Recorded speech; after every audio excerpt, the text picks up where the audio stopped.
I never imagined that one day my own son would say those words to me. "You're not invited to Christmas this year, Mom. The dinner is only for Carla's family." In that moment, I froze, like someone had slapped me across the face. 70 years of life, countless losses, countless storms, yet nothing had ever hurt the way it did when my own flesh and blood cut me out of the family. My name is Margaret. For the past 15 years, I have lived quietly, hidden behind the facade of a poor old woman, enduring my daughter-in-law's contemptuous looks, my son's indifference. They believed I wasn't worthy, that I didn't have the class to sit at their Christmas table. But what they didn't know was the truth, a secret I had guarded for more than a decade. I am the owner of an $80 million fortune, and 3 days ago, I bought a $15 million oceanfront mansion. And that Christmas Eve, I turned the deepest wound of my life into the most exquisite form of retaliation. If you want to know how a mother who was cast aside stood back up and took control of the entire story, keep listening. I'm going to tell you how I transformed their humiliation into a declaration that shook the entire family. I still remember that sound so clearly. The ring of the phone echoing through my small, quiet kitchen on an icy afternoon in early December. Outside, the sky was the color of ash, the wind whipping against the windows again and again, while I was gently folding the hand-knitted scarf I had made for my granddaughter. A small gift, yes, but filled with the love of a 69-year-old grandmother. When the screen lit up with Richard's name, my heart warmed just a little. He rarely called. I quickly wiped my hands, picked up the phone, trying to keep my voice cheerful. "Richard, is that you? I was just preparing." I didn't even get to finish before his voice cut in, cold, distant, so unfamiliar it made me freeze. "Mom, you don't need to come for Christmas this year. The dinner is only for Carla's family." I went numb. Those words slipped into my ears like a sharp blade. For a brief moment, it felt as though someone had yanked the ground out from under my feet. My hands trembled, and the scarf fell to the floor. "Not come? What do you mean, dear?" I asked, forcing my voice to stay steady. Richard sighed, the same weary sigh he used whenever he wanted to end a conversation that tired him. "I mean, this year's dinner is just for Carla's close family. You understand. It'd be awkward for everyone if you came." Understand? Oh, I understood. I understood far too well. I understood that in my son's eyes, I was no longer family. I was just a fading shadow, an old woman who didn't fit the standards of his new household, an inconvenience. I heard Carla's voice in the background, mocking, then whispering, thinking I couldn't hear. "Tell your mom it's a small dinner this year. I don't want her showing up in those old-fashioned clothes and embarrassing us." I stood there, motionless. My heart hammered against my ribs as if someone were squeezing it. Richard didn't defend me. He didn't speak up. He simply murmured into the phone, "I'm busy. Have a Merry Christmas, Mom." Then the line went dead. In the kitchen, all that remained was the howl of wind through the cracks of the door and the erratic thumping of my own heartbeat. I stared at the scarf lying on the floor, the one I had spent weeks knitting for a grandchild I once believed was the greatest joy of my life. Then a strange feeling washed over me. Not tears, not the kind of devastation that makes you collapse, but a cold, sharp clarity. I realized something painfully simple. I no longer had a place in the very family I had spent my entire life protecting. For 15 years, I had tolerated Carla's contempt, Richard's indifference, all the lonely nights waiting for a phone call that never came. I endured it because I thought a little humiliation was fine as long as my son was happy. I endured it because I feared losing my family.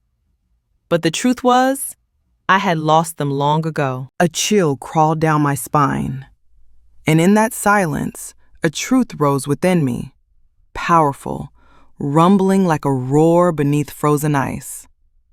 They thought I was poor. They thought I was weak. They thought I needed them. They thought they could discard me whenever they pleased. They were wrong.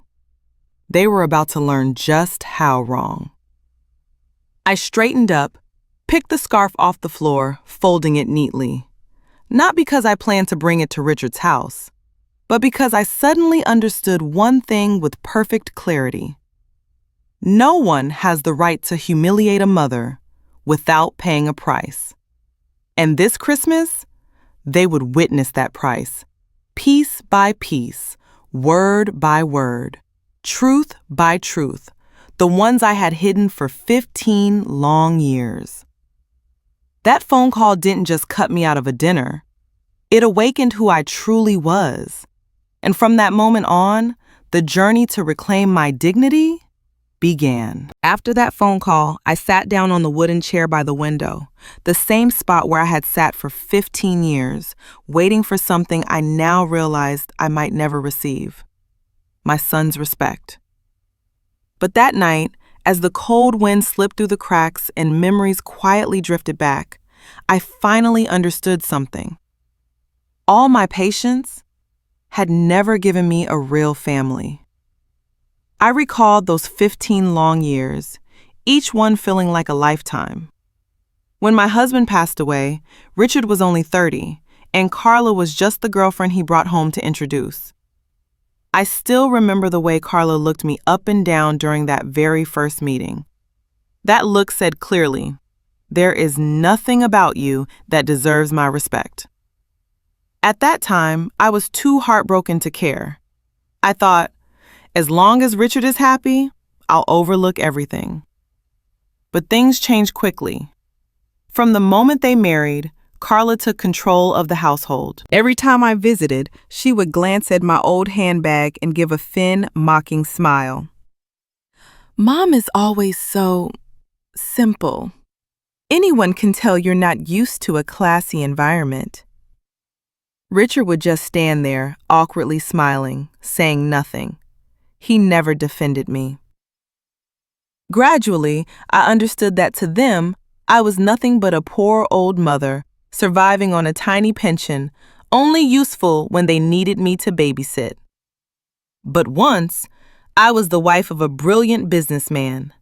Once, I built a company side by side with my husband. Once, I had dreams larger than the life I eventually chose. When he died, I stepped back.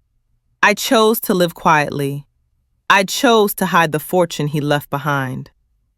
Richard and Carla had no idea that beneath the tiny rundown house they mocked was a safe filled with investments, stocks, and properties worth over $80 million. No one knew, because I never told them. I didn't tell them when Carla mocked me for gifting my granddaughter a hand-knitted sweater instead of a designer item. I didn't tell them when Richard borrowed a few $100s just to test whether I would be reasonable. I didn't tell them when they seated me at the side table during holidays as if I were a mere acquaintance. I stayed silent for 15 long years. Not because I was weak, but because I wanted to see what would happen when a mother had nothing left to offer except her heart. I wanted to know who truly loved me. The answer was a pain I cannot put into words. Whenever I came to visit, Carla would call out from the kitchen, "Mom, just sit anywhere. The new sofa is expensive." Or when I brought homemade cookies for my granddaughter, she would eye the box like a foreign object. "Where did you buy these? I hope they're safe." Each sentence was a tiny needle stabbing into my heart, but I still smiled. I still told myself, "It's okay, Margaret. Your son is just influenced by his wife. Someday he'll see." I comforted myself that way for years. But the more time passed, the colder Richard became, the more distant, the more like Carla.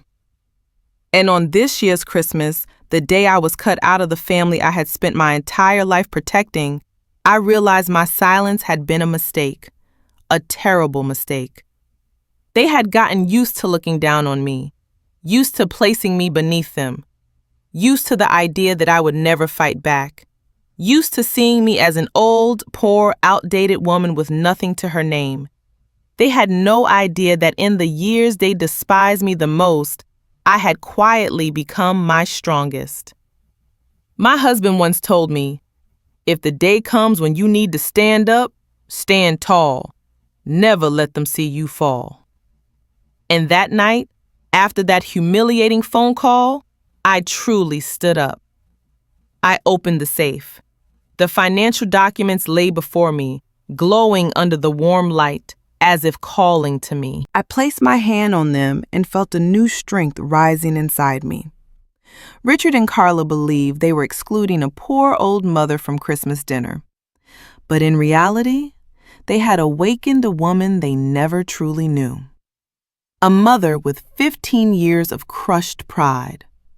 A wife with a promise to uphold her family's honor. And a woman who owned enough wealth to turn their world upside down. I closed the safe. My heartbeat was calm. For the first time in years, I felt alive. This Christmas would not be the day I was cast aside.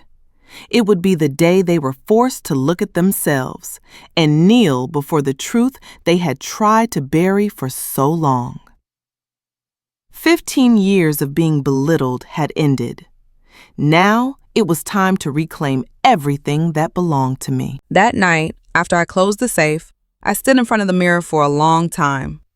The reflection staring back was that of an old woman with silver hair, a frail frame, and eyes lined with the wrinkles of time and solitude. But deep within those eyes, I saw something Richard and Carla had never recognized, a flame that had never gone out. I brushed my fingers through my silver hair and whispered to myself, "Enough, Margaret. Enough of 15 years of being looked down on." How ironic. They thought they were discarding a poor, pitiful mother. But in reality, 3 days before that humiliating phone call, I had just signed the contract for a $15 million beachfront mansion in Palm Beach. A decision I had pondered for a long time. Not for show, but to fulfill the last promise I made to my husband. 3 days before the call, on a sunny morning, I stood before the tall white steel gate of the Sea Breeze estate. The sunset reflected across the ocean in a brilliant strip of orange light, bathing the entire scene in the gold of rebirth. The real estate agent looked at me with visible surprise. Perhaps he couldn't believe that an ordinary, plainly dressed old woman could purchase a multi-million-dollar property like this. He asked gently, "Would you like to review the documents again, ma'am?" I shook my head. My husband always said, when the heart is certain, paperwork is just a formality. I signed my name. My hand didn't tremble at all. When the pen touched the paper, I felt something powerful, like a lock clicking open on destiny. I was no longer the mother who was disrespected, no longer the shadow in an old, worn-down house. No longer the woman Carla could freely insult. I had just become the owner of a $15 million mansion. But more importantly, I had reclaimed my freedom and my dignity. On the day the house was handed over to me, I walked down the long marble hallway. Sunlight spilled through the tall glass windows, making everything shimmer. At the end of the hallway was a high-ceiling living room, its glass walls opening directly to the sea. The waves crashed steadily, powerful and unyielding, like the heartbeat of a woman who had endured enough pain. Standing there, I laughed softly, a small smile, but sharp like a blade. If Carla saw this, she would think she was dreaming, because in her eyes, I was nothing more than her husband's poor mother, someone not classy enough to step on her precious red carpet floors. She had no idea I could buy all 3 of her houses without second thought. But I didn't flaunt it. I didn't tell them. I didn't prove anything. I simply stayed silent and prepared. And then, on that evening, when Richard's humiliating phone call came, everything aligned like the gears of fate clicking into place. The moment he said, "You're not invited, Mom," I looked out the window at the waves crashing onto the white sand, reminding me of my own resilience. I knew instantly. This was no longer the time to endure. This was the time to act. The call didn't break me. On the contrary, it awakened everything I had buried for years. The pain, the disappointment, my trampled pride, and the promise I had made to my husband never to let anyone disgrace our family.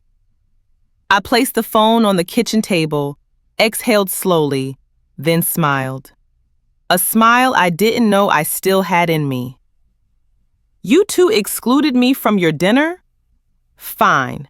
Then I'll create a dinner you will never forget for the rest of your lives." I took my handbag, put on my coat, and stepped out of that old house for the last time. The cold wind slapped my cheeks, but my heart was blazing too fiercely for me to feel it. I drove to the mansion. All along the road, I thought only one thing. They've seen me weak for 15 years. Now it's time they see how strong I truly am.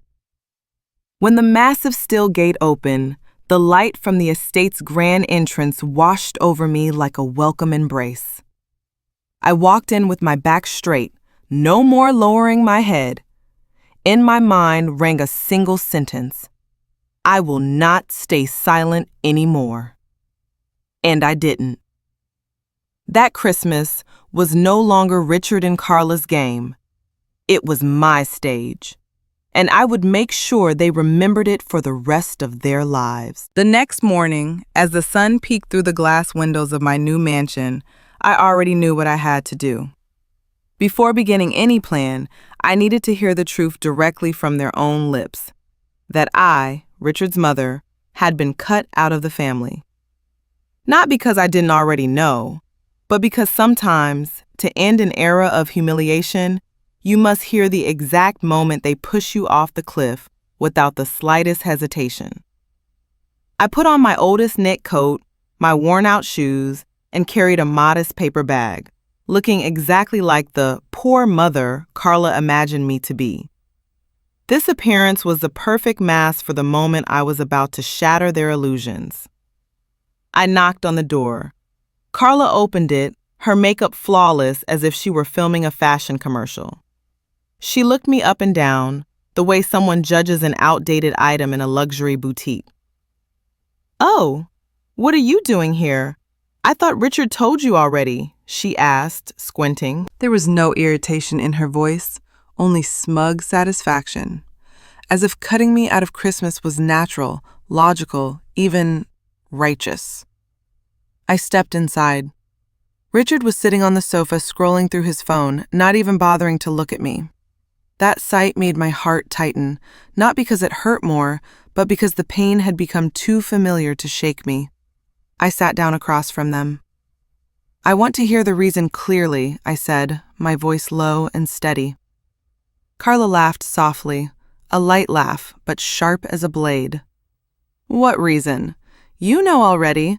This year's dinner is just for my side of the family. They're, honestly speaking, more refined." She crossed her legs and examined me, as though measuring how unrefined I was. "When you dress in cheap clothes like that, what do you think people will say? And the gift you gave Gabby last year, my God, a knitted scarf. Who even uses handmade things anymore?" Richard gave a small cough, as if urging her to soften her words. But he didn't object.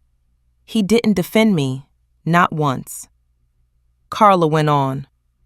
"Honestly, it's time you thought about us a little. We're trying to build the image of a cultured, sophisticated family. You understand, right?" I looked at Richard. "And you? What do you think?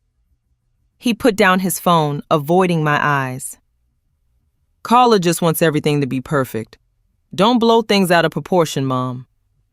Those words felt like a dull knife pushed into my heart. Not sharp, not piercing, but heavy, lingering, making me realize how meaningless my 15 years of endurance had been. I wanted to stand up and scream, I raised you! I sacrificed everything for you, and this is how you treat me? But I didn't. I was no longer the woman who cried and begged like I once did. Instead, I straightened my back. My voice dropped even lower, so low that the room seemed to tighten around it. Fine. I'll ask one last time. Am I still considered part of this family? Richard remained silent. Carla didn't. She smiled, a victorious smile. You'll always be family, but not always appropriate, you know. In that moment, everything inside me fell into an abyss, and then rose back up, colder and sharper than ever. I stood.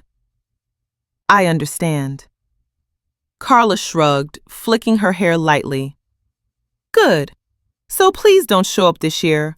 I don't want to have to explain anything to our guest. I stared at Richard, long and deep, a look sharp enough to pierce the soul. He couldn't meet my gaze. That was when I knew. The bond between mother and son had been severed long ago. I had only just realized it. I picked up my paper bag and turned toward the door. My heart no longer trembled, no longer ached. It felt empty, yet strangely powerful. At the doorway, without looking back, I said softly, so soft it was almost a breath, yet sharper than burning steel. From today on, I end all my silence. Then I stepped outside. The cold wind whipped across my face, but inside me, an ember was burning, quiet, fierce, unstoppable. They thought they had won a small victory, but they had no idea they had just lost an entire war, because they had awakened the one person they never thought would rise. And from that moment on, I began planning to make sure they would remember this Christmas forever. I left Richard and Carla's house with freezing hands, but my heart burned as if filled with fire. Not the fire of rage, not childish vengeance, but the fire of a mother who had finally realized how deeply her worth had been trampled. On the way home, I didn't cry. I didn't tremble the way I used to whenever Carla mocked me or Richard brushed me aside. Instead, I felt a strange clarity, as if the past 15 years had simply been preparation for this moment. When I opened the door of my old house for the last time, I looked around. The peeling walls, the cracked porcelain tea set, the shaky wooden chair where I once sat waiting for Richard to visit, though he never did. Suddenly, everything felt foreign. A space built only so they could believe I was weak, poor, unworthy. I removed my knitted scarf. My hands trembled, not from the cold, but because I had just made the biggest decision of my life. I would never let them define me again. Not for one more second. I walked to the old wooden cabinet where I'd hidden the key to the safe my husband left behind. The key was tiny, so small no one ever noticed it. But to me, it carried the weight of an entire life. I turned the key, hearing the dry click echo in the silent room. The safe door swung open, and the thick stacks of documents inside glowed under the warm yellow light. Share certificates, investment contracts, properties under my name since I was young, and the final authorization my husband signed before he died. Everything belonged to me. More than $80 million in total. A number that would make Carla faint on the spot. Richard would go speechless, and for the first time in his life, he would feel what it's like to be left behind. I ran my fingers along the documents as if touching the old bones of my own life.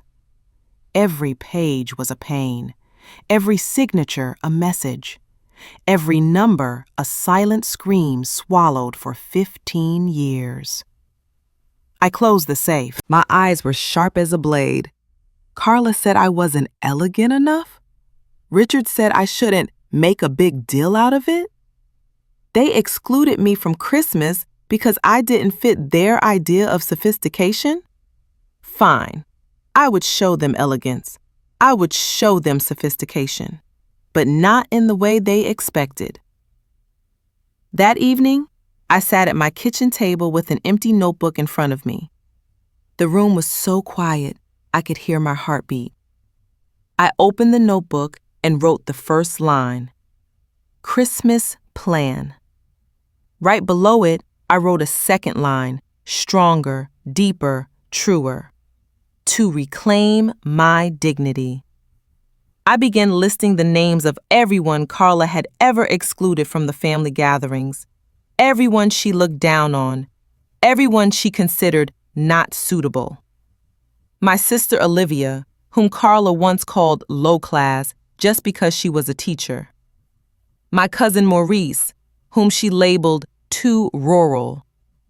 Neighbors who had supported me for years but were forbidden to enter Richard's home. A distant cousin Carla rejected because she didn't fit the aesthetic of the family event.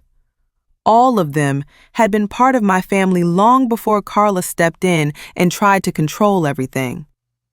I wrote each name down.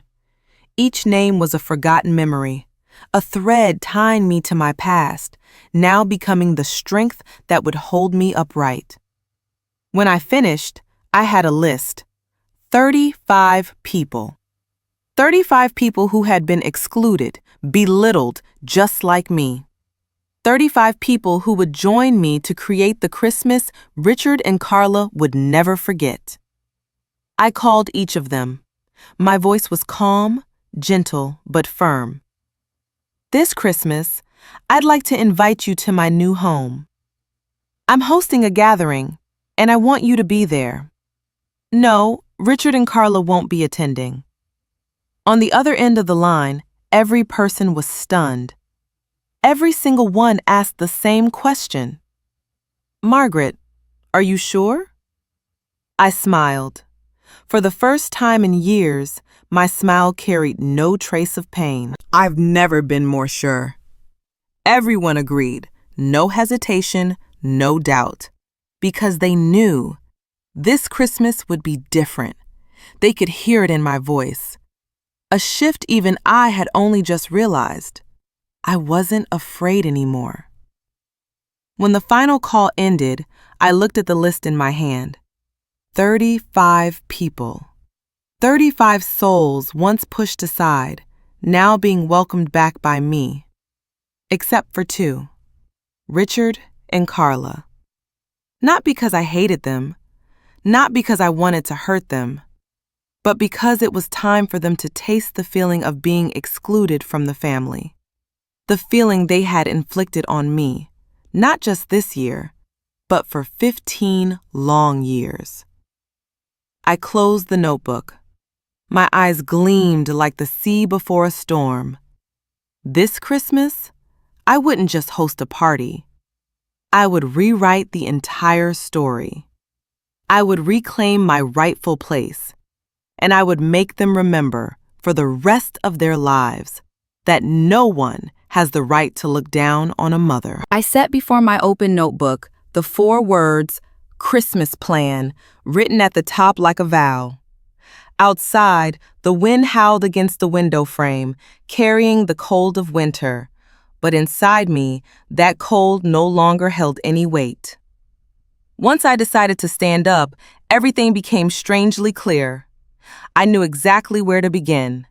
With the people Richard and Carla had looked down on, the ones they pushed out of the family simply for not fitting the luxury image Carla tried so hard to create. I picked up my phone, took a deep breath, and called Olivia, my sister. Olivia. The moment she answered, her voice trembled. Margaret, it's late. Is something wrong?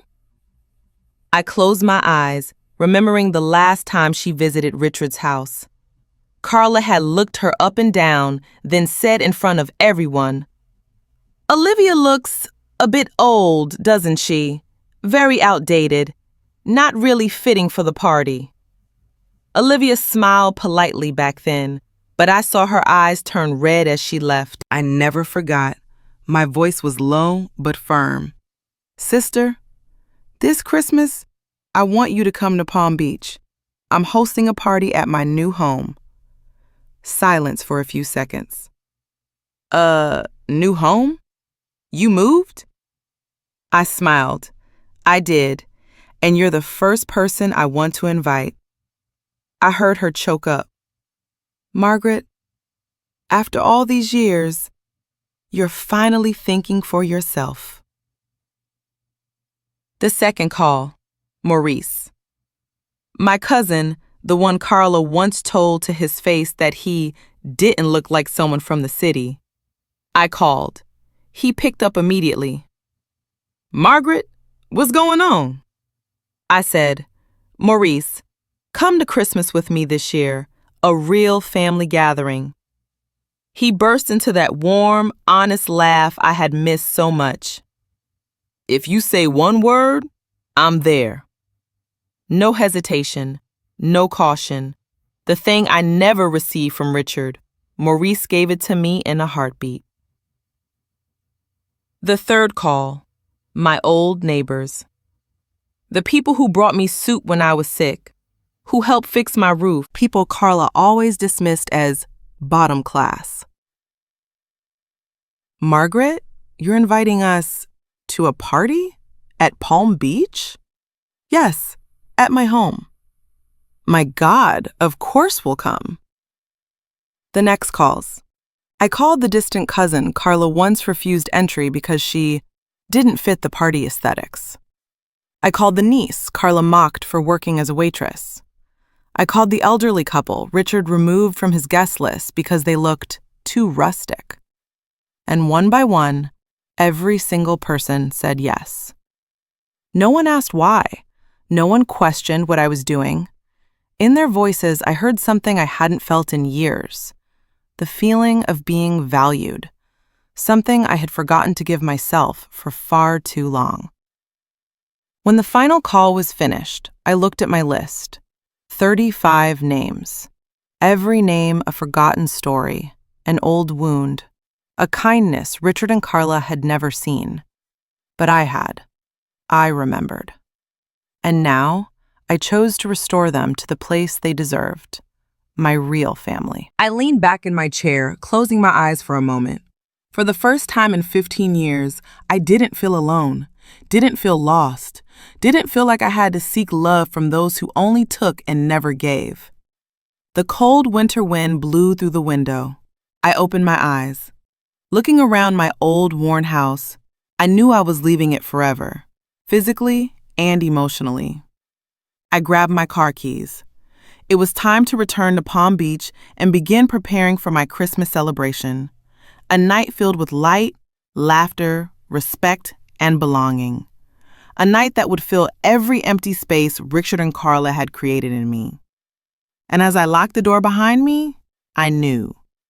Family isn't the people who share your blood. Family is the people who never leave you standing in the dark alone. 35 people will join me this Christmas. 35 souls once cast out, now entering my $15 million mansion as honored guests. Not to show off, not to prove I'm wealthy, but to tell myself, Margaret, you have risen, and you will never let anyone extinguish your light again. I left my old house the next morning. Stepping into the car, I had always intentionally kept worn looking so no one would suspect a thing. But this time, when the engine started, I didn't look back. Behind me were 15 years of humiliation. Before me was a plan Richard and Carla couldn't imagine even in their worst nightmares. The road to Palm Beach that morning was strangely beautiful. Sunlight glimmered across the ocean, the palm trees swayed gently as if bowing to a new beginning. When the gates of Seabreeze Estate opened, I felt as though the entire world was welcoming me, not as a poor mother, but as a woman finally taking ownership of her life. As soon as I stepped into the grand hall, the interior design team was already waiting. The lead designer, a sharp, stylish young woman, approached. "Mrs. Margaret, we will decorate according to the winter royalty theme you requested. Would you like to review the final design?" I nodded. "I want this mansion to be not just beautiful. I want it to be unforgettable." Her eyes sparkled. "Then we'll make all of Palm Beach look your way." And so the work began. The decoration. The mansion becomes a palace. The next few days pass like a fast-forward montage. The sound of scaffolding going up, the tapping of hammers, the snip of fabric scissors, the laughter of the decorating team, and the sound of the ocean waves blending with it all, reminding me that my freedom was getting closer. The 13-foot Christmas tree. A massive Christmas tree was brought into the grand hall through the 8-meter glass ceiling. It was so tall, the workers needed a mini crane to set it up right. Hundreds of Swarovski crystals were attached one by one. When the lights hit them, the entire hall glittered with falling snow made of light. As I looked at it, I thought of the years I was told my gifts were too cheap, off-theme, inappropriate. Now, every crystal on that tree was a quiet answer. I was never cheap. They simply didn't deserve to see the best parts of me. The Michelin-starred kitchen crew. On the third day, the Michelin-starred culinary team arrived. The chefs in pristine uniforms walked into the expansive kitchen, carrying imported ingredients, knives polished like mirrors, and the disciplined air of people who turn food into art. The head chef asks, "Madam, the dinner is for 35 guests. What style would you like the course to follow?" I answered, "A style that makes them feel valued." I watched them arrange the nearly 10-meter dining table, placing each crystal glass, each silver fork, each porcelain plate, as though preparing a royal banquet. A thought flickered through my mind. Richard and Carla excluded me from their dinner, but I would host the kind of dinner they could never reach. The moonlit garden. That evening, the lighting team arrived. They hung thousands of white lights across the trees, stretching all the way to the private beach path. When they tested the lights for the first time, the entire garden lit up like a galaxy spilled across the earth. The ocean breeze rustled through the illuminated branches, creating a scene so magical, I stood frozen for a few moments. There was once a time when Carla said, "People like you don't fit in beautiful spaces. You look out of place." Standing in that shimmering garden, I simply smiled. Out of place? I was the owner of all this beauty, not her. Throughout those preparation days, I continued dressing simply whenever I went outside. No one, not even the people close to me, knew the mansion belonged to me. I didn't post photos. I didn't brag. I didn't call Richard or Carla. I turned silence into the perfect curtain. For 15 years, I had been judged by my old clothes, made to feel like I belonged only outside the door. Now I use that very thing to hide my revenge. No one suspected, no one questioned, and that was exactly what I wanted. When everything was finally finished, I stood alone in the grand hall. The crystal-lit Christmas tree gleamed before me. The lavish banquet table stretched behind me. The luminous garden glowed beyond the glass walls. I looked around, and a deep sense of completeness filled my chest. Not pride over wealth, not vanity about the mansion, but the feeling that I was no longer trapped in the small box Richard and Carla tried to confine me in. This Christmas, would not be the day I was excluded from a family. It would be the day I chose my own family, and the day Richard and Carla learned that they never truly knew the mother they had spent years underestimating. The final day of preparation passed so quickly, I didn't even notice when the sun had set. Seabreeze Estate was glowing like a palace in the night. Light from the garden spilled through the massive glass windows, washing the grand hall in a soft yet commanding radiance. I stood alone, letting my hand rest on each detail in the room, details I had chosen not to flaunt wealth, but to silently declare that I had returned as a woman no longer suffocated by silence. And just as I felt the calmest I had felt in years, my phone rang. The caller ID lit up clearly. Richard. I stared at the screen for a few seconds. No flutter, no anticipation, only a cold quiet. The kind a person feels when they've endured enough. I answered. Mom? His voice wasn't smug like it always was when he spoke to me. For the first time in years, I heard something else in it, worry. You haven't stopped by the house these past days. I called you and you didn't pick up. I replied gently. I've been busy. Just one word, yet I knew it was enough to unsettle him. Because for years, the moment he called, I ran. The moment Carla frowned, I apologized, even when I had done nothing wrong. But today was different. Richard stayed silent for a few seconds before trying to recover his usual tone. Carla said, "You're upset about Christmas. Don't overthink it, Mom." I looked through the glass at the crystal Christmas tree, glowing like thousands of tiny stars, a beauty that made his words sound absurd. I'm not upset, and I meant it. I wasn't angry anymore. My anger had become something else, deeper, sharper. A heavy silence followed. Richard asked again, voice oddly small, "Mom, are you okay?" I smiled. I'm okay. And for the first time in years, that was the truth. Not even 30 minutes later, the phone rang again. This time, the name on the screen, Carla. I picked up. Her voice came immediately, sweet in a way that crawled under the skin. "Mom, Richard told me you're sad about Christmas. I'm so sorry, okay? I didn't mean it." Didn't mean it? I remembered her smile when she said I wasn't elegant enough. I remembered her eyes scrutinizing every inch of me. I remembered her venomous sentence, "You'll make the party look cheap."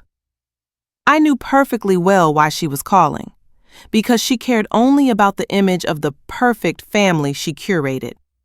A perfect family for social media, with no place for a poor mother-in-law. Carla continued, voice forced soft. "Don't be sad, okay? How about you just come in the afternoon? No need to attend the dinner." The afternoon? Not the dinner? They wanted me to stand outside the real celebration like an unwanted extra. I stayed silent for a few seconds. Not because it hurt, but because I was holding myself back from laughing out loud. Finally, I said, "Family is the most important thing." Carla paused. She didn't understand. Richard didn't understand. They never understood that those words were no longer referring to them. "So, you'll come, right? You're coming, aren't you?" she pressed. I looked toward the ocean, wind brushing through the luminous garden. A cold smile formed on my lips. "We'll see." Then I hung up. I didn't wait for her to say another word. From that night on, messages flooded my phone. From Richard, "Where are you? Tell me if you need something. Mom, don't be petty." From Carla, with her fake sweetness, "I really care about you. Don't distance yourself from us. Christmas won't feel right without you."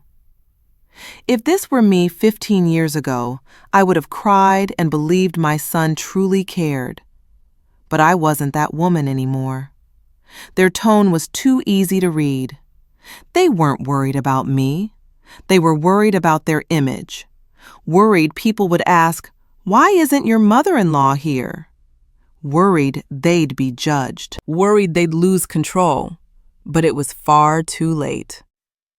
Inside the glowing mansion, I knew the game had begun, and this time I was the one making the first move. Richard called again late that night. I answered calmly. "Go to bed early. You'll need energy to prepare for Christmas tomorrow." He hesitated. "Mom, you're coming, right?" I looked at the crystal tree shimmering in the dark, a beauty my son didn't know about and certainly didn't deserve to know. I replied, "Family is the most important thing." Then I hung up again. This time, I turned the phone off completely. I wanted them to taste the waiting, the same waiting I endured for 15 years. Waiting for a call that never came. Waiting for an apology that never existed. Waiting for care they never once gave me. Now it was their turn to wait and to worry. I looked out at the night sea, the garden lights dancing like tiny stars. The sky was moonless, yet glowing from the mansion's brilliance. I placed my hand on the balcony rail and closed my eyes. Christmas was coming, and they couldn't imagine what awaited them. Christmas Eve arrived as if the entire universe had arranged every piece into its perfect place.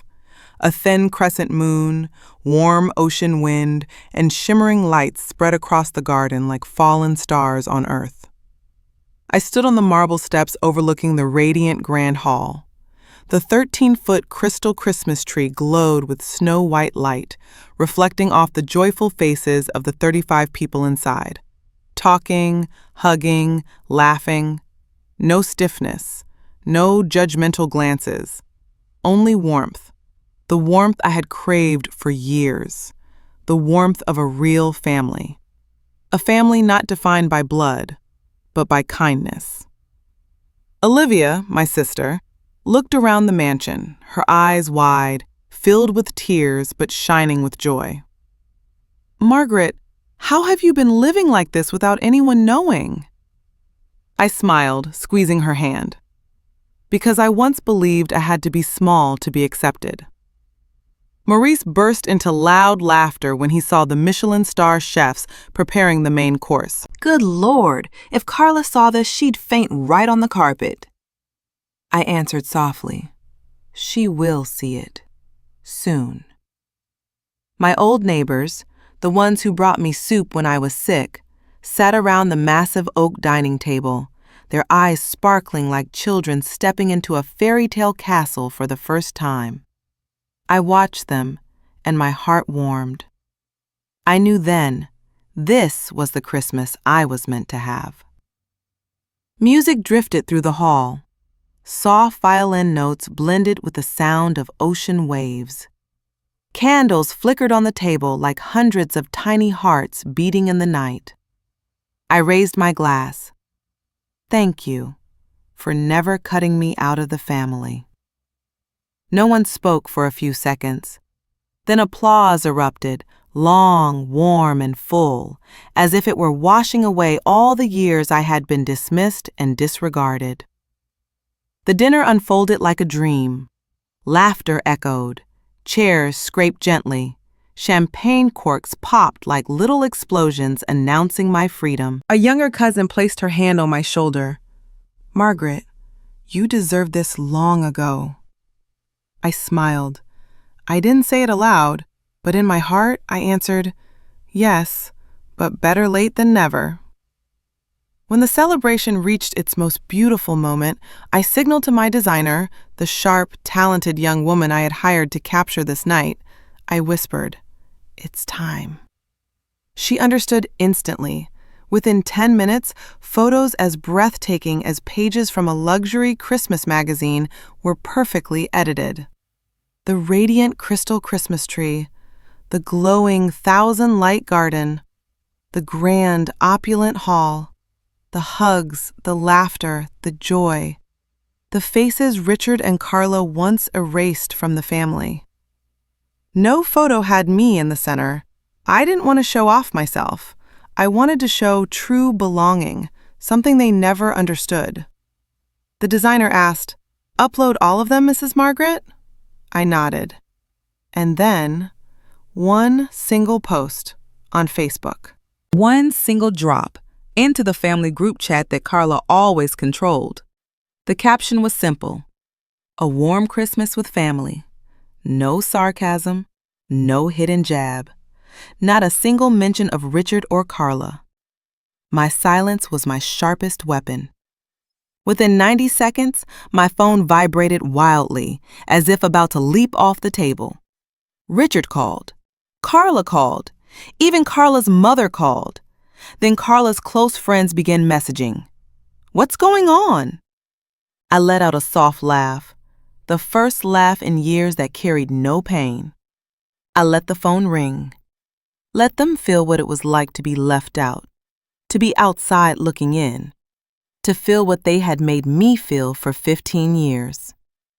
The phone kept buzzing, but I stood up and clapped my hands to call everyone for the gift exchange.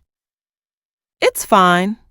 Let them wait a little," I told Olivia when she looked at me with concern. Under the shimmering lights, with laughter filling the air, with warmth overflowing through the mansion, my phone continued to vibrate furiously, as though Richard and Carla were losing control by the second.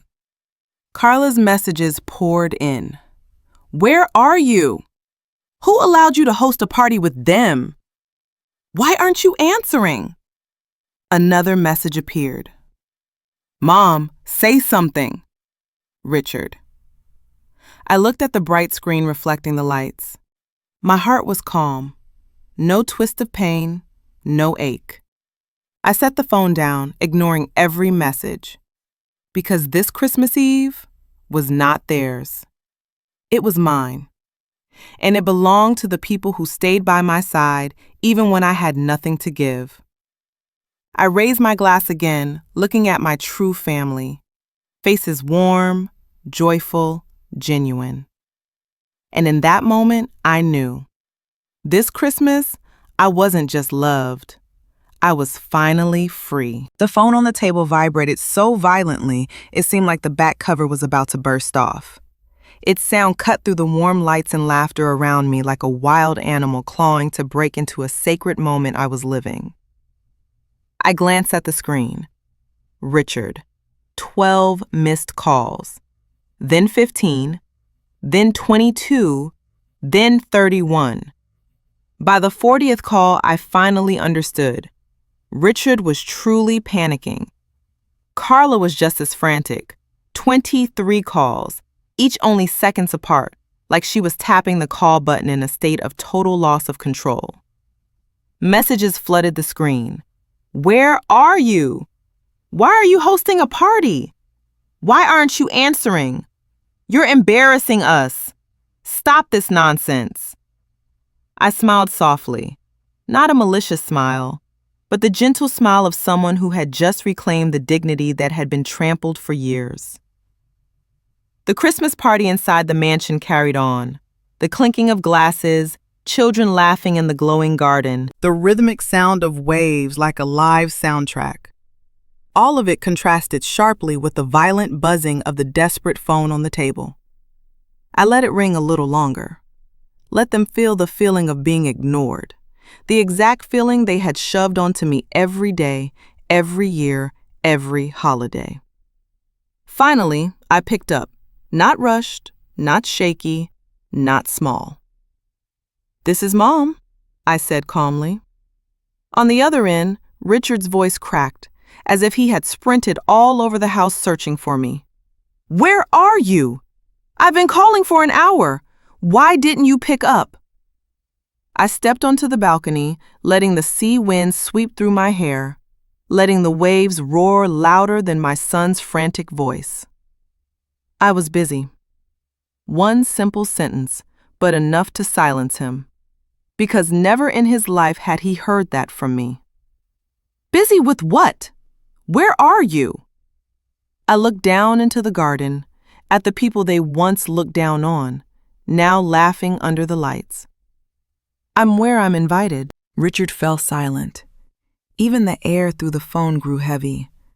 Then his voice emerged, small, shaky, worried. Mom, don't joke like that. I walked back inside. The candle flames flickered, reflecting in my eyes tired of being treated like a burden. You excluded me from Christmas. It wasn't like that. Carla you said it, yourself. I didn't raise my voice. My calmness was what froze Richard into silence. Suddenly, another call came in. Gabriel, through the friend's phone. My heart dropped. I answered immediately. Grandma, where are you? The 11-year-old's voice was trembling, breaking. Why aren't you here with me? I inhaled deeply.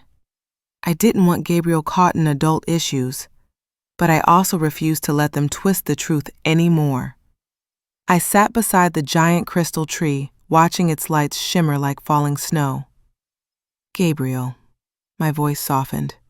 They only invited people who are refined enough. Gabriel stopped crying for a second, then whispered, What does that mean?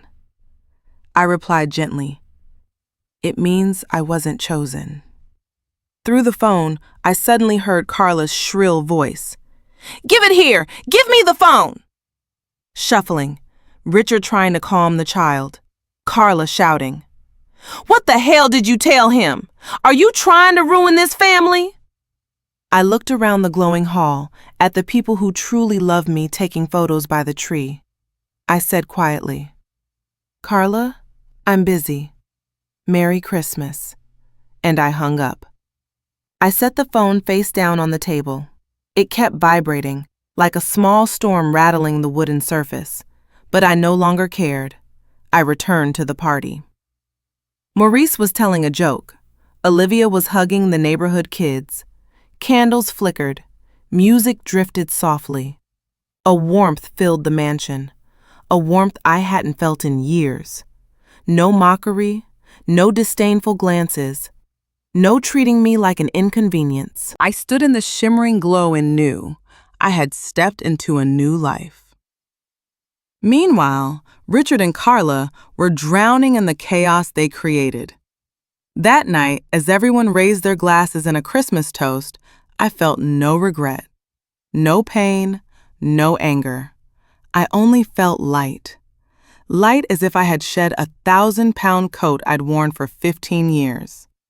I smiled, a full smile, no fear, no worry, no longing. On that Christmas Eve, for the first time in my life, I felt I truly belonged somewhere. And that place was not Richard's home. On the morning of December 26, while the sun was still lifting the thin veil of mist over the ocean, I sat alone on the long patio bench, holding a warm cup of tea. Seabreeze Estate still carried faint traces of pine wood and vanilla waffles from the night before. The garden was bathed in the soft glow of a winter morning. I closed my eyes and inhaled deeply. It was the breath of someone who had finally found peace after 15 long years. But I knew that peace wouldn't last. Today, they would come. Richard and Carla. And I was ready. Near noon, I heard the gate buzzer. Not just once, but in quick, frantic bursts, like whoever stood outside couldn't bear another second. I didn't rush. I set my tea down, stood up, and walked slowly across the long marble hallway.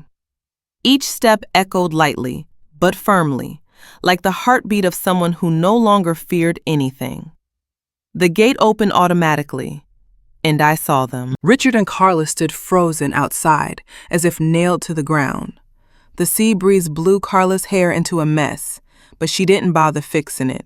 Her eyes were glued to the mansion before her, as if she were looking at something far beyond her imagination. Richard's mouth opened, but no words came out. Carla lifted a hand to cover her lips, her eyes wide with shock. I walked out, still dressed in simple clothes, no jewelry, no embellishment. The appearance they had always known. But the backdrop behind me was the thing that shattered their entire world. "Mom, whose house is this?" Richard asked, voice cracking. I bowed my head slightly. "It's mine." The words were soft as a breeze, but I saw Richard's ears turn red. Carla took a sudden step back, as if the ground beneath her feet had split open. I opened the door and invited them in. They stepped into the grand hall, still echoing with the remnants of last night's celebration. The crystal Christmas tree sparkled under the sunlight. The banquet table had been cleared, but wreaths and ribbons still remained on the chairs. Vanilla and cinnamon lingered in the air. Carla walked around, running her fingers along the walnut staircase railing. I noticed her hand trembling.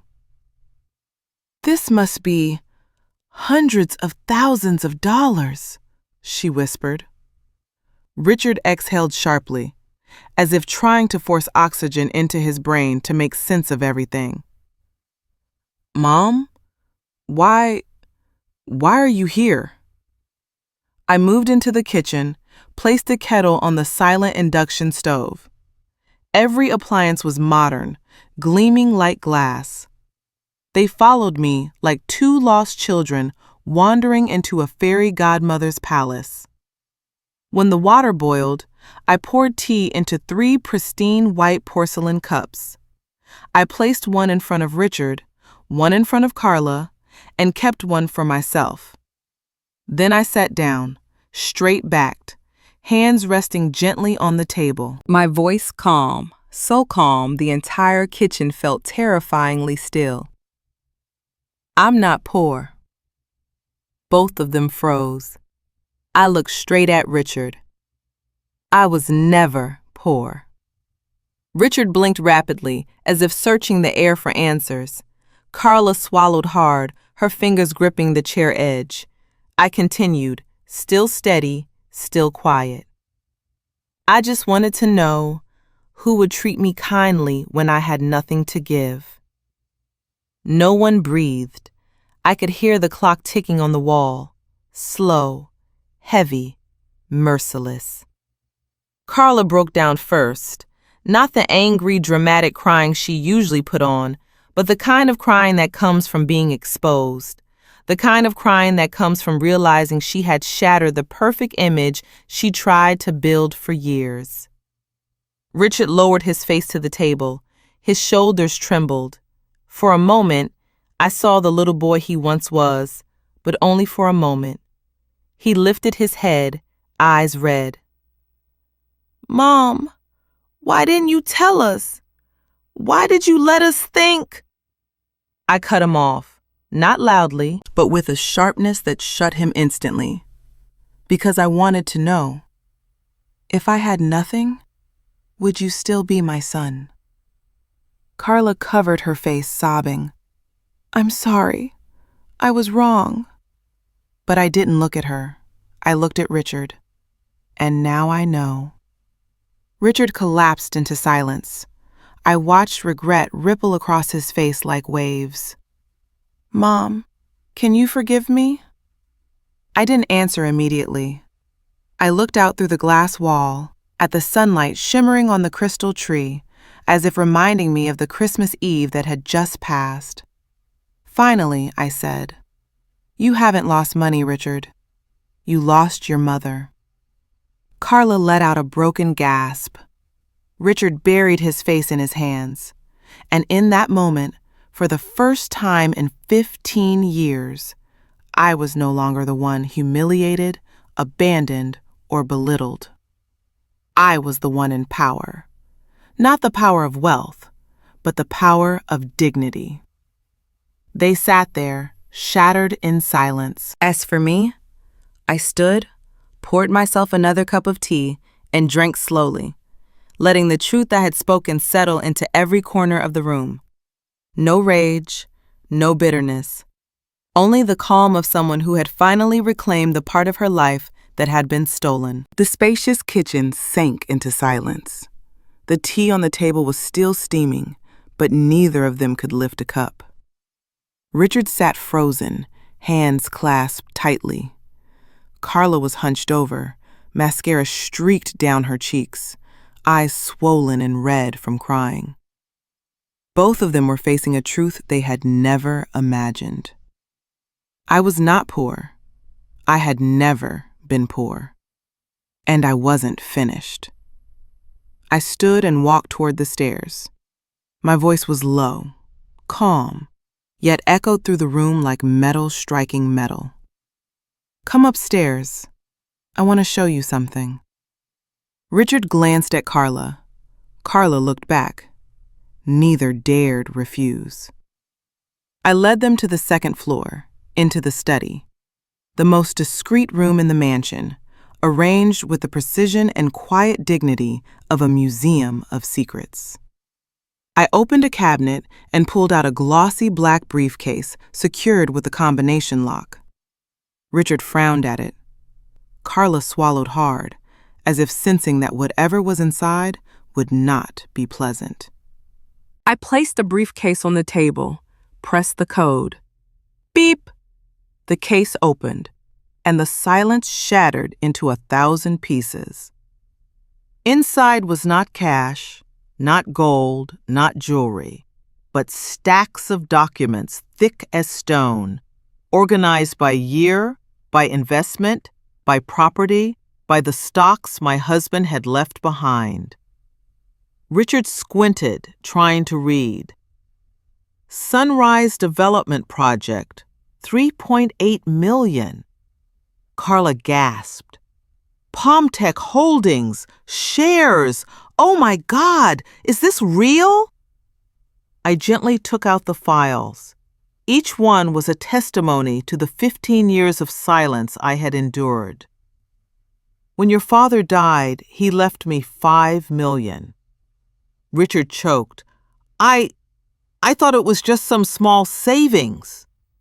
I shook my head. That was only the seed. Your father didn't spend his life building for the world. He built for his family, and I did what he wanted me to do. I placed another file in front of them, the first page stamped clearly. Total asset value, $82.7 million. Carla lifted a trembling hand to her mouth. 80 million? Richard stumbled backward until he hit the chair behind him. I looked straight into his eyes. Yes, 80 million. And I kept it a secret for 15 years. Both of them looked as though someone had drained the air from their lungs. Horror spread across their faces. Why? Richard croaked. I shut the briefcase with a cold, sharp click, then spoke, each word cutting clean through their illusions. Because I wanted to see how you treated me when I had nothing to give. The room plunged into a deep, suffocating silence. Carla burst into sobs, not the dramatic anger she usually displayed, but the trembling cry of someone completely exposed. Someone realizing she had shattered her own perfect image. Richard stepped forward, voice breaking. Mom, forgive me. I was wrong. I truly was. I looked at him for a long time, not to judge whether he meant it, but to examine what I, the mother abandoned for 15 years, felt at the sight of her son crumbling. And what I felt was not satisfaction, but emptiness. An emptiness formed by too many years of expectation, too many moments of abandonment. Finally, I said, "You haven't lost money." I walked toward the window, looking down at the garden where sunlight painted gold over every blade of grass. Then I turned back. "You lost your mother." The words hit the room like shattering glass, cold, sharp, impossible to glue back together. Richard went still. Carla collapsed onto a chair, face buried in her hands. Both of them looked like people who had just lost the most precious thing in their lives, but never knew how to keep it. As for me, I felt lighter than ever. The truth had been spoken. The pain had been released. And from that moment on, the balance of power in this family changed forever. After I said, "You didn't lose money, you lost your mother," the room sank into a silence heavy as stone. No waves, no rustling wind, only the shaky breath of two people realizing they themselves had destroyed their family with blindness and selfishness. Richard leaned against the desk, covering his face with both hands as if trying to hide his shame. Carla slumped into the armchair, her small shoulders trembling like a leaf in a storm. Her mascara streaked dark down her cheeks, her hair disheveled, every trace of arrogance stripped away. A long time passed before Richard finally lifted his head. His eyes were red, stripped of confidence and pride. Mom, I'm sorry. I never realized how badly I treated you. His voice was hoarse, scraped raw by truth. He took a deep breath, then confessed something he had never dared face. I'm weak, Mom. I looked straight into his eyes. He avoided my gaze for a moment, then forced himself to meet it again. I'm weak because I'm afraid of displeasing Carla. I'm blind because I thought if my family looked refined, perfect, elegant, then I'd become valuable too. He pressed a hand to his chest as if reaching for an old buried pain. But I forgot that my worth was built from your love, not from anyone else's approval. Carla lifted her head at that, her face twisted by shame. "And I," she whispered. "I've been insecure my whole life. I always thought I was not good enough for Richard, not perfect enough to be accepted in a wealthy family." She covered her face with both hands. "So I tried to build a perfect image. I treated people badly because I was terrified they would see how small I really am." Her voice cracked. "I was wrong. I was so wrong. And I hurt you more than anyone." Richard stepped closer, taking her hand. But this wasn't the united front of two arrogant people. This was the fragile grip of two broken souls who had just realized they could lose everything. They both looked at me. Richard spoke, his voice painfully sincere. So sincere it made something tighten inside my chest. "Mom, how do I make this right? What do you want us to do?" I stayed silent, not to think, but to keep my heart from softening too quickly. Then I spoke, slowly, each word ringing clear like a bell. "If you want to come back into my life, you will have to change through action, not tears." Richard nodded immediately, as if he'd been waiting for that. I stood and walked towards the window, letting the sunlight fall across my face. The ocean breeze drifted in, filled with salt, strength, and freedom. I turned back to them, not with anger, but with the clarity of a mother who had grown through suffering. "From now on, you must respect everyone equally, whether they are rich or poor, refined or not, educated or not. Self-worth is not in clothing. Self-worth lies in how you treat other people." Carla bowed her head, lips trembling. "I promise. I truly promise." Richard squeezed her hand. I looked at him, my gaze sharp. "And you will not teach Gabriel to judge people by wealth." I stepped closer, my voice low and steady. "You've allowed money to blind you for too long. Gabriel is still young. He deserves to learn kindness, not grow up with the same disdain you allowed Carla to plant in him." Richard bowed his head deeply. "I understand, and I promise to change." Carla wiped her tears and nodded. "Gabriel shouldn't become like me. I know that." I stepped back, resting lightly against the desk where the documents of more than $80 million still lay, silent proof of the truth. And lastly, I looked at them, not as the wounded mother anymore, but as the one who now held the power to decide whether this relationship lived or died. If you want to come back to me, you must change through action. Richard raised his head. Carla followed. I continued. No promises, no hiding, no tears to soothe everything only to return to the same behavior tomorrow. I pointed to my own chest. I don't need your care. I don't need your apologies. I just need to see that you want to be better people than you were yesterday.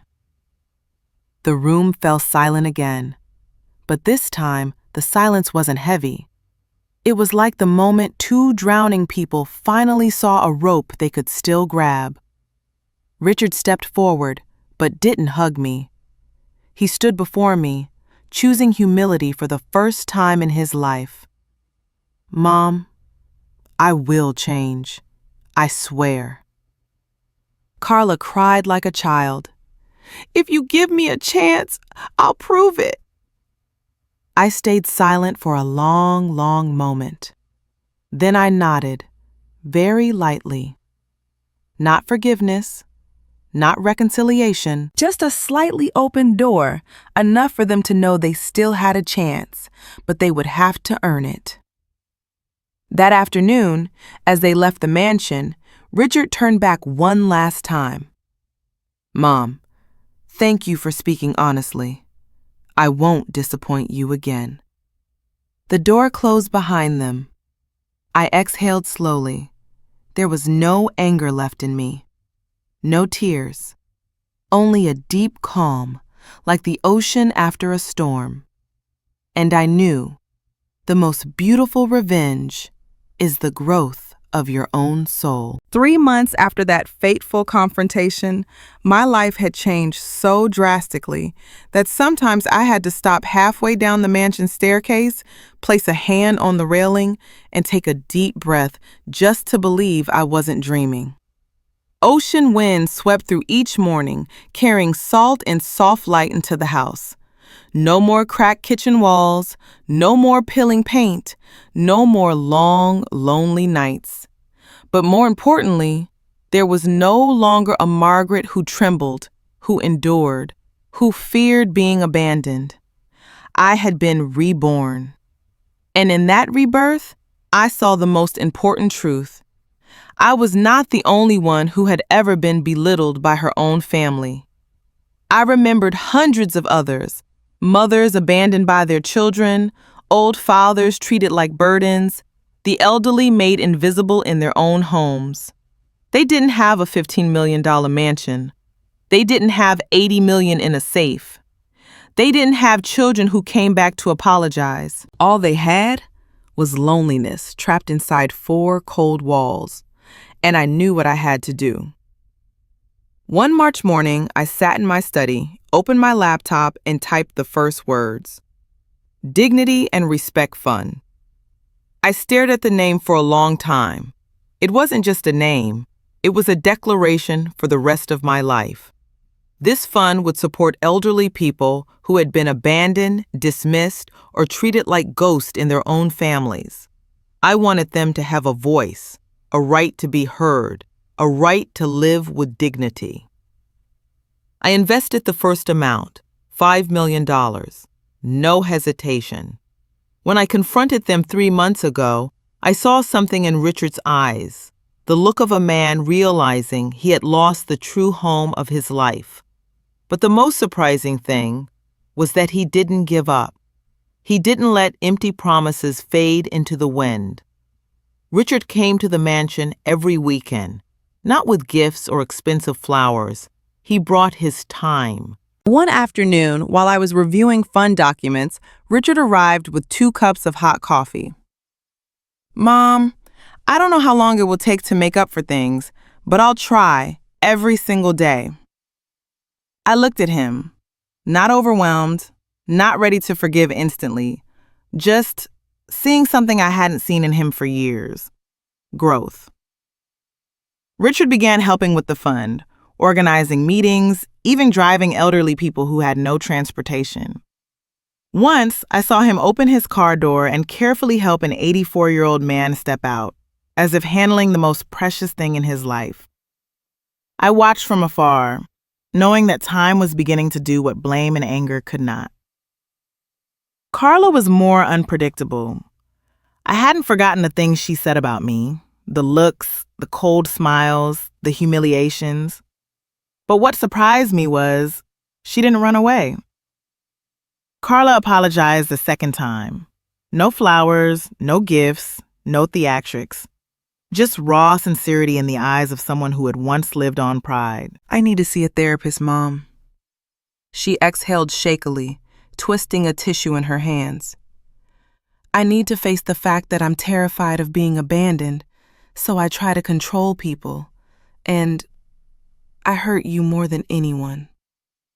I listened, no nodding, no rejecting, just letting her empty out what she had held in for years. For 3 months, Carla attended therapy regularly, not to impress me, but to change herself. Once, she came to the fund and quietly arranged gift bags for the elderly. I watched her from across the room. Her posture was no longer sharp with superiority. She moved like a woman learning how to be human again. Gabriel was the brightest light in all of this. I never forgot the tearful phone call from him on Christmas night. From that day, he always asked, "Grandma, when can I come to your new house?" I didn't want to take out my anger on a child. Gabriel wasn't guilty. He simply repeated what adults taught him. And to my relief, Richard and Carla changed how they raised him. One weekend, Gabriel ran into my mansion, eyes shining. "Grandma, can I help pack gifts with you?" He tugged my hand into the living room where I was preparing packages for lonely seniors. He placed each item with surprising care, not because the gifts were expensive, but because he respected the people receiving them. "Grandma, you were right. No one deserves to be treated badly just because they're poor. I want to grow up to be a good person, like you." I hugged him, not to repair anything, but to affirm that the cycle of hurt ended with me. It would not be passed on to Gabriel. The Dignity and Respect Fund officially launched on a sunny afternoon. All 35 people from that unforgettable Christmas Eve were there, standing beside me like a reminder that I had never truly been alone. Photographers took pictures, friends praised, elderly attendees thanked me with trembling voices. But the moment that hurt and healed the most was when Richard held my hand tightly. "Mom, you turned your pain into something good for others. I'm proud of you." Carla stepped forward, bowed her head. "I know I'm not worthy yet, but I'm trying every day." Gabriel wrapped his arms around my legs. "Grandma, I love you." I looked at the 3 people standing before me, the same people who once broke me, who made me rise again stronger than ever. And in that golden sunset, I understood one thing. The most beautiful revenge is not making them hurt as much as you once did, but making them grow, change, and become better because of you. I had been reborn, and so had my family. That afternoon, after the launch ceremony of the Dignity and Respect Fund, I returned to the mansion as the sun dipped into the sea. The entire sky was painted in shades of amber and gold. Thin clouds brushed across it like strokes from an emotional old painter. I opened the door and stepped into the grand hall, a place that, just hours earlier, had been filled with voices, laughter, footsteps, and celebration. Now, only the soft glow of the lights remained, and a lingering warmth rested quietly in the air. I walked slowly through the hallway, letting my fingers glide across the walnut railing as if I were touching the soul of the home. A home I once thought I wasn't worthy of, yet it became the place that helped me be reborn. At the end of the hall, the glass doors opened to a balcony overlooking the ocean. I stepped out and took a deep breath. Waves lapped gently against the foot of the cliffs. The wind carried the scent of salt and the scent of freedom. My chest filled, not with pride, but with the peace of someone who had survived storms without losing herself. 3 months ago, I stood in this exact spot, but back then my heart was full of bitterness. I remembered Carla's words, Richard's apathy, the cold dinners in my old kitchen after they excluded me from Christmas. Today, I stood in the same place, but my heart was an entirely different world. Richard was now driving an elderly woman home after a volunteer event. Carla was in her 12th therapy session, unraveling the wounds she had created and finally claimed responsibility for. Gabriel was in the mansion's living room, folding small cards that read, "Everyone deserves to be treated kindly." I smiled. Not a victorious smile, not a triumphant smile, but the smile of a woman who had finally stepped out of her own shadow. I rested my hands on the balcony railing. The sunset shimmered on the sea, stretching into an endless road, a road I had never dared to walk before, believing my life was meant to be small, quiet, and resigned. Now, I understood something with absolute clarity. The most beautiful revenge is not making them hurt. The most beautiful revenge is living so brilliantly that they feel ashamed for ever underestimating you. I once thought I needed to make them cry, make them afraid, make them regret. But no, pain has never been the answer. Freedom is the strongest weapon. Growth is the sharpest revenge. And true serenity is the greatest victory. I looked out at the sea, remembering Carla collapsing in tears in my study, remembering Richard frozen in shock, remembering their desperate Christmas calls, remembering all the years I quietly endured, believing I had no value left. But all of that brought me here, to the moment I knew I had reclaimed not just my dignity, I had reclaimed myself. And strangely, when I found myself again, my family found themselves too. Not the family Carla tried to polish for the sake of appearances, not the family that looked perfect from the outside but was hollow inside, but a real family, one that knew how to apologize, to change, to love again. The sky darkened. The garden lights flickered on, becoming hundreds of glowing stars scattered across the ground. I heard Gabriel's footsteps running down the hallway, heard his laughter as he read stories of the elderly people our fund was helping. A feeling rose in my chest, warm and full, like a rising tide filling the shore. I closed my eyes. The wind played with my silver hair, and I knew my life had finally begun again. Not at 20, not at 40, but at nearly 70. Only when you dare to stand up for yourself do you truly begin to live. I opened my eyes, looking at the horizon where the last light of the day sank beneath the waves. "I have returned," I whispered, "not just to life, but to my own heart." I smiled, a smile free of pain. I turned and stepped back inside, walking through the glass doors where soft light welcomed me. Because after a lifetime of being hurt, I had learned the most important lesson of all. When you shine, the darkness moves away on its own, and those who once belittled you will bow their heads before your light. I no longer needed revenge. I had already won, with the radiant life I rebuilt from the ruins.